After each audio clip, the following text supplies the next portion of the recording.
दोस्त, मैं जानता हूँ कि जीवन में कई दुख हैं, शरीर में बीमारियों के रूप में, और मन का तो तुम्हें पता है ही। लेकिन दुख का मेन कारण मन ही है।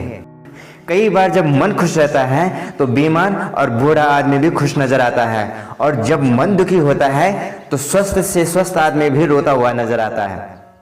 और कई सारे दुख के प्रकार हो सकते हैं। कोई अपने लिए परेशान है तो कोई अपनों के लिए परेशान है, तो कोई अपनों से परेशान है, कोई दूसरों से परेशान है, कोई दूसरे के लिए परेशान है। और इन सब परेशानियों का कारण है मन। मन अगर खुश है तो दुनिया में जो भी हो रहा होगा पर आप खुश ही रहेंगे। मन में यदि दुख है तो दुनिया में कितना भी अच्छा हो रहा होगा आप हमेशा दुखी ही रहेंगे। और दुख का मेन कारण सिर्फ एक ही है, आशा।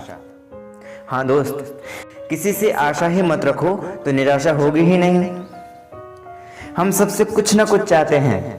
पिता बेटे से चाहता है, बेटा पिता से चाहता है, पत्नी पति से चाहती है, तो पति पत्नी से चाहता है। कोई भगवान से एक्सपेक्ट करता है तो कोई किसी और से करता है। और जब ये आशाएं पूरी नहीं होती तो तब निराशा मिलती है, तब दुख मिलता है।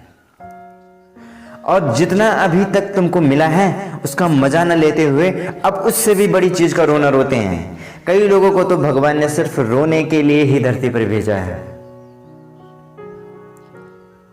पहले छोटे से मकान में गांव में रहते थे, अब शहर में बड़ा मकान बना लिया, और अब उसका मजा लिए बगैर एक और दुख सर पर चढ़ा लिया, क्या कि गाड़ी चाहिए। अब जब तक गाड़ी नहीं मिलेगी तब तक उसका रोना रोएंगे। अब गाड़ी मिली, अब शादी का रोना, अब शादी हुई फिर बच्चों का रोना, बच्चे हुए उनकी पढ़ाई का रोना, उनकी शादी का रोना। और ये रोना करते करते करते करते एक दिन यमराज आ जाता है और तुमको अपने साथ ले जाता है। और तब क्या बचता है? सब कुछ खत्म। तो रो करके ये जीवन बर्बाद क्यों करना? और हर किसी आदमी के साथ यही हो रहा है। अरे जो होना होगा वो तो होकर ही रहेगा, तो रो के क्या फायदा?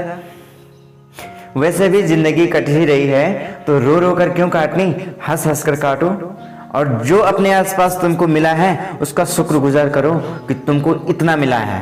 इस दुनिया में अगर आज आप सुबह उठे हो तो यकीन मानो कि आप बहुत खुशनसीब हो। क्यों? क्योंकि दुनिया में हर रात करीब 1 लाख लोग मरते हैं, और अगर तुम बचे हो तो ये खुशनसीबी नहीं तो और क्या है। और तब अपने आसपास माँ बाप, पति पत्नी, भाई बहन, दादा दादी, अपने रिश्तेदारों को देखो कि वो तुम्हारे साथ हैं, तो ये तो और भी सौभाग्यशाली हुए तुम। अब तुम्हें कोई बड़े से बड़ा दुख दुखी नहीं कर सकता। और सच बोलो तो रोकर भी कुछ नहीं मिलेगा दोस्त। जब जिंदगी कट ही रही है तो आनंद में क्यों ना काटें।